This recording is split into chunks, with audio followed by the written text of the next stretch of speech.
everybody, it's Connie Stewart with SimplySimpleStamping.com. I'm so glad you guys could stop by today because today we're going to be talking about how to work with your card layers. So, we love to add layers and mats to our cards. I mean, we don't want just like no layers, just stamped and that's it. We like to add different colors and add those layers and mats. Well, today we're going to talk about how to know what sizes to cut. And stick around, I'm going to tell you how you can get a free download where I have a really great chart that will explain exactly what sizes to cut your cardstock.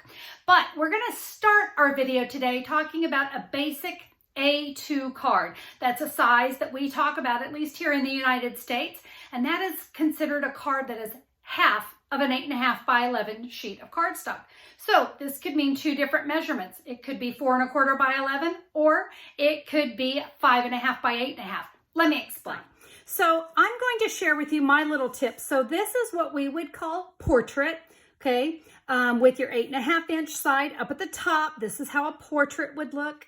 This is what we call landscape. So again, if you were to look at a photograph, maybe with a sunset, this would be a landscape version. Before we start any basic card, we want to score our cardstock.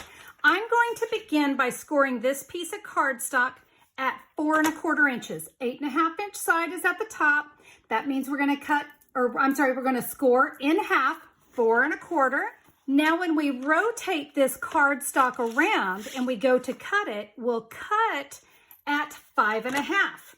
So that is going to be half of our 11 inches. So we cut, and now you can see I have a card base 4 1/4 by 5.5. Now we're going to put our cardstock in landscape, and we're going to reverse that. So we will score it at 5.5 inches. Again, our 1/2 inch mark of 11 inches.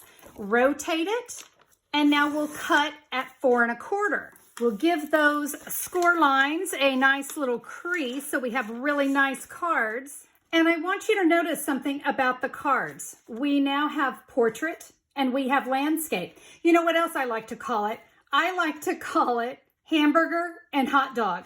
So there's my, a hamburger bun would be narrow at the top. Hot dog bun would be nice and long. So that might help you to think of it that way too, versus the portrait and landscape. Besides, hamburgers and hot dogs taste better than portrait and landscape anyway. All right, now that we understand the basics of how to just create a card base, now it's time to talk about those layers.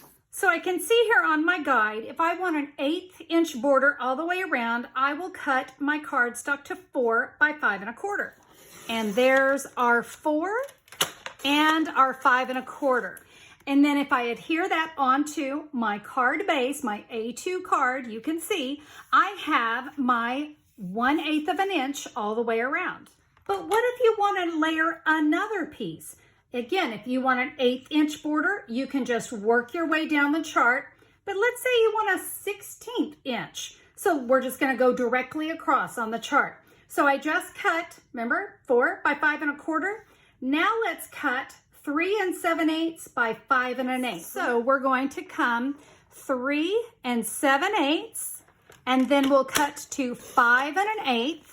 And this is what it looks like when you want a 1/16 of a border all the way around. That's really nice when you want just a little hint of a mat. And you can move down the chart even further. Let's go ahead and take this down to the 3.5 by 4 3/4. And when I mat this way, you see I now have 1/4 of an inch all the way around. So let me bring that chart back in. I just dropped from here down to here. I hope that's all starting to click with you. So whatever measurement you take off, for example, if you take off 1/2 an inch, that's going to give you 1/4 of an inch all the way around. If you take an 1/8 of an inch off, that's going to give you that sliver of 1/16 all the way around. Remember, whatever you take off, we're going to have to cut that in half to get the border on both sides. Now let's try something completely different. Let's say we have a piece of 4 by 4. What size do I cut? Well, you know what? I'm going to cover that here as well. So remember, you can just take everything down. You can go down 1/8, 1/4, 3/8, 1/2 an inch. Let's say we want to just go down 1/8 of an inch. So this was a 4" by 4". So what will we do? 3 7/8 by 3 7/8. And remember, if you cut 3 7/8, that's going to give you that 1/16 of an inch all the way around. So again, 4" by 4". What if I take it to 3 3/4 by 3 3/4? You see my mat around it is just a little bit bigger. So remember, you're just taking it down on each side. Make sure you're staying equal. So again, 4 by 4, 3 3/4 by 3 3/4. So remember, however you're going to cut, you're going to do it on the length and the width. Just remember, you're always going to want to do it on equal sides. There you go, guys. I hope that was helpful. Oh goodness, I hope it wasn't confusing. I really do want to try to make it easy. And honestly, that's why I love this free download. I have a chart. You don't even have to overthink it. You can just come look at the chart and know what measurement you need to go to next. Now, where to get your free download?